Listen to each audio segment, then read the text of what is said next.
Сәлеметсіңдер ме балалар? Отыра қойыңдар.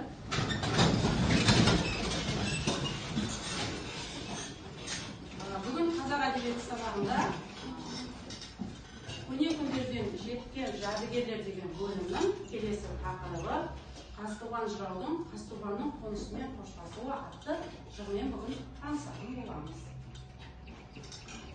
Оқу мақсаты әдеби шығармадағы тұлғалық болмысты гуманистік тұрғыдан талдау. Бірінші кіріспе бөлімінде жалпы Қазтуған жырау жорық жыршысы дейміз, әскер басы, қолбасшы болған тұлға деп айтамыз.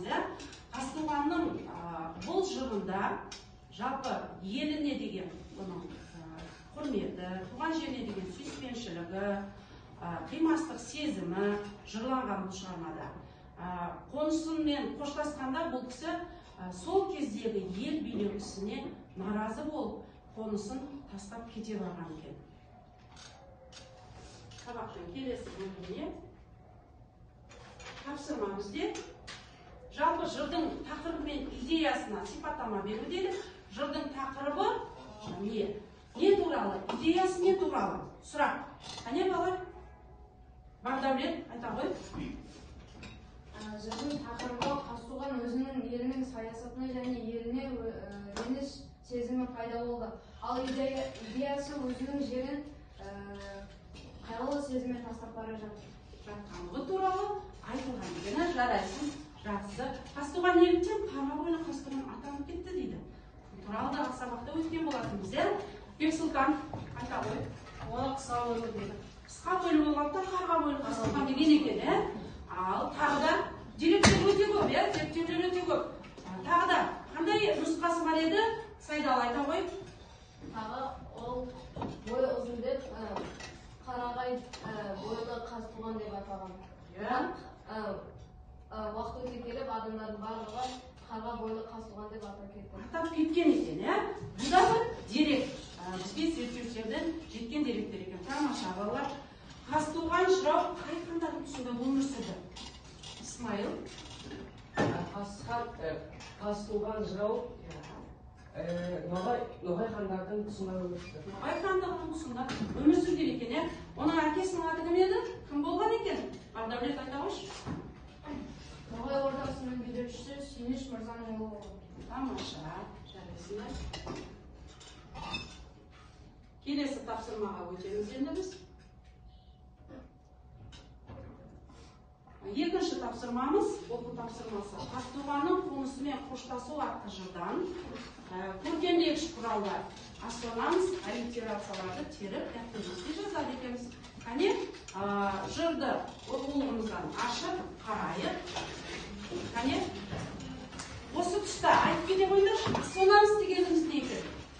Ассонанс дегеніміз не? Бардәулет, айта ғой. Ассонанс дегеніміз жырдың бастапқы әрпі дауысты әріптен басталған сөздерді ассонанс деп атаймыз.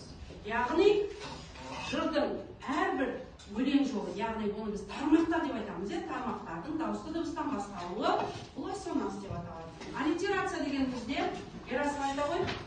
Аллитерация дегеніміз өлең жолдарының дауыссыз дыбыстан басталуына айтамыз. Тамаша, жақсы. Енді жырдан қарай қойыңдаршы. Көшігіп қарап шығайық.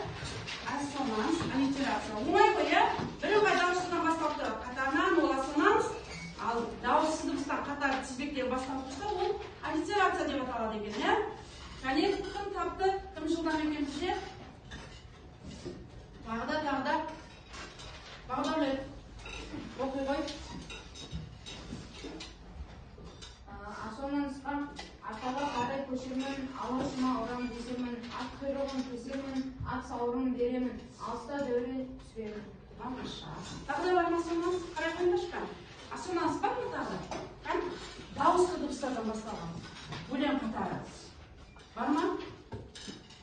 Жоқ па?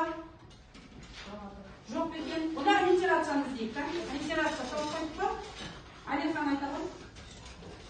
Бұл шыңын жалғыз қырқар алуы, бөтеннің желі бөтен саны, бұғының ауыр қара мүйізді бидайеттің жалғыз соғары.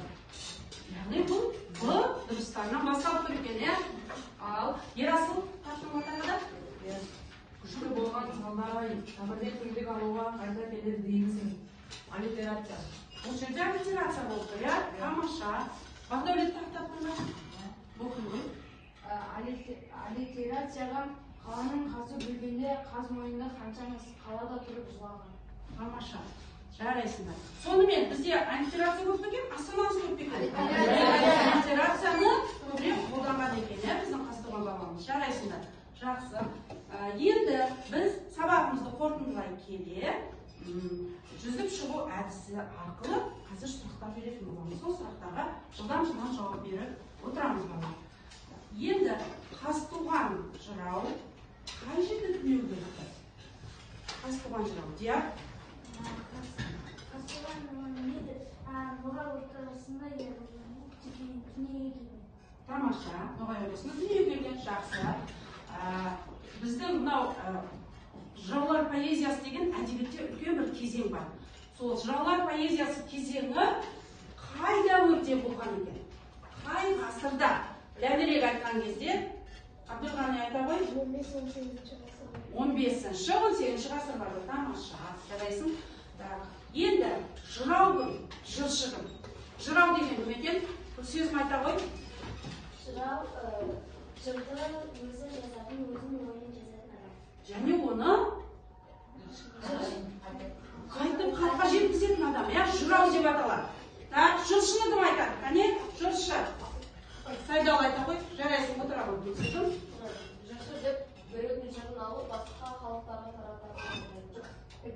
Толықтырып жіберейік. Жақсы. Сенің ойыңда қонды. Бағдарлы толықтыра ғой. Жыршы дегеніміз жырды ойнаушы және оны айтушы және таратушыны айтамыз. Таратушы адамды айтамыз екен, Тамаша. Жалпы бүгінгі сабақ ұнады ма? Жақсы.